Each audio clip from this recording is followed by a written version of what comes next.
This video is dedicated to the one and only, the Prince of Darkness, Ozzy Osbourne, who left us last week at the age of 76. And I just wanted to, in this video, to talk about this one question, because if you watched all of these news stories about him last week, you couldn't get away from that. He is being presented, Ozzy Osbourne and the band Black Sabbath are being presented as the ones who invented heavy metal. Osbourne formed the band in the late 60s, which is credited as pioneering heavy metal music. Osbourne, as you know, pioneered heavy metal music with Black Sabbath. Now, is that true? Does he deserve this credit? I usually don't like this kind of bombastic statements. You know, people say that Elvis Presley invented rock and roll or that Bob Marley invented reggae. It makes a great headline, but it's really simplistic, because if you know something about these things, you know that a genre of music is way too complex to be just invented by one person. It has many different origins, and it's usually the result of the work of many people. Also, it's very hard to pin down exactly the point where a genre becomes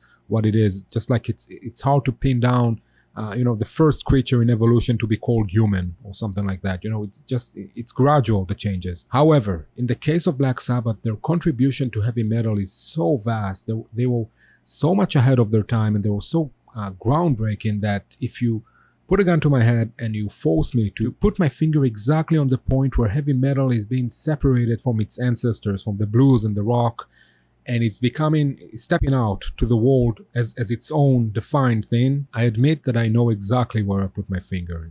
I know it. I know even the song. The song is called Black Sabbath by the band Black Sabbath from the album, well, Black Sabbath. This song sounded like nothing before. It had such a unique atmosphere, and it was actually the first time heavy metal really sounded evil. Let's see what I'm talking about. So that's the first track of this album. There's a lot of mood setting, right? We have these raindrops and the church bells and this artwork also. You already know where you're going with that. And then this riff.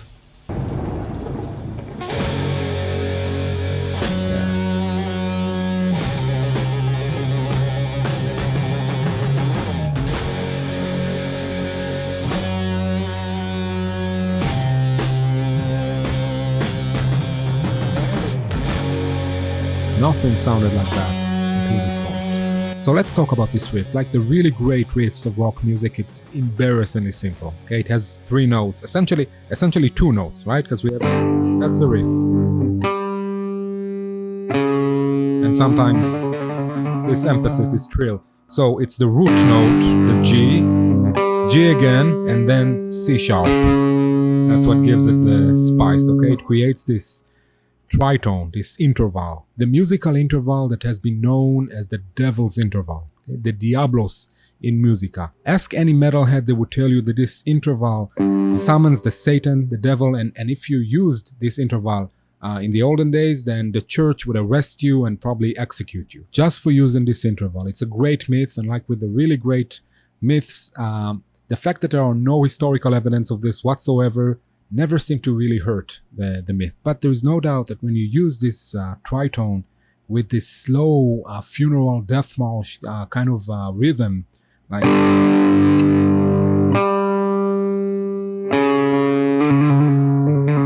it definitely sounds very evil. It just sounds like a horror movie. That's where they got the inspiration for this song from. And this sound is a signature of Black Sabbath. No band sounded like that until this point. This is 1970. If you want to correct me in the comments, please do. When Ozzy Osbourne starts to sing with his soulful voice, what is this that stands before me? He's describing some kind of a creature staring at him at night, some kind of a nightmare. We know exactly what he's singing. The lyrics and the riff complements each other wonderfully. Now, this did not come out of nowhere. It was the spirit of the time, you could say. We're talking about the 70s, and hard rock and heavy metal went through you could say re-Europeization. It started a little bit to move away from blues subject matters into subjects that had to do with the roots of Europe. So rejection of Christianity, a new fascination with European mythologies and paganism, especially the dark side of all that. So black magic, the occult, mythological creatures, witches, evil spirits, this kind of Tolkienistic aesthetics that actually goes back to Wagner, and is actually very popular till this day if you watch stuff like Game of Thrones or Harry Potter and stuff like that. So we have Led Zeppelin the same year, the Immigrant Song, We Coming from the Land of the Ice and Snow, the Midnight Sun, singing about Vikings. And a few years later in Kashmir, they tried to capture this overwhelming Wagnerian opera sound. And obviously later metal bands like Iron Maiden and Saxon and Judas Priest, you hear it even in the band's names. But it's not only that Black Sabbath were the first ones to do stuff like that, it's also that none of the bands of the time that I talked about actually sounded evil. When Led Zeppelin sang about Vikings, they did it to right, still within the blues, the heavy blues realm. It's great, it's groovy, it's powerful, but it doesn't sound evil. And even later than that, we had Iron Maiden, who definitely sang about the devil and devilish things, but their sound was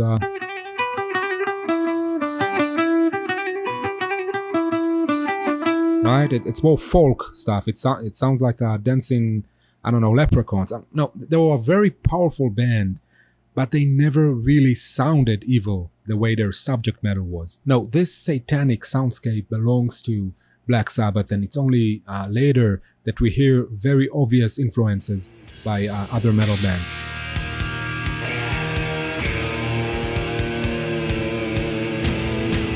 This is another example that I like. It's by Cradle of Filth. It has very obvious influence from Black Sabbath.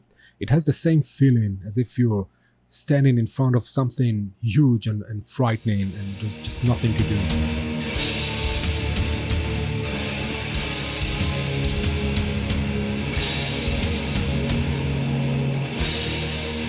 So that's why I feel like Ozzy Osbourne and Black Sabbath deserve so much credit. They gave us this new sound, this new atmosphere that was so important to heavy metal and that reverberates still today. And so I think they deserve it. Ozzy Osbourne passed away last week, only 2 weeks after his grand finale show, which I didn't see, unfortunately, but I did see him back in 2018 in one of his shows with Zakk Wylde going into beast mode. I just remember this show. It's one of the shows that I'll always remember. Not every artist get to do this kind of grand finale and to say goodbye to his audience like that, but Ozzy did it. It's a huge loss for the music world, but we have to remember he died just 2 weeks after this grand finale show. He died a very loved, very admired man after this wonderful career that he had. And, what more can you ask? So that's what I had to say about Ozzy Osbourne.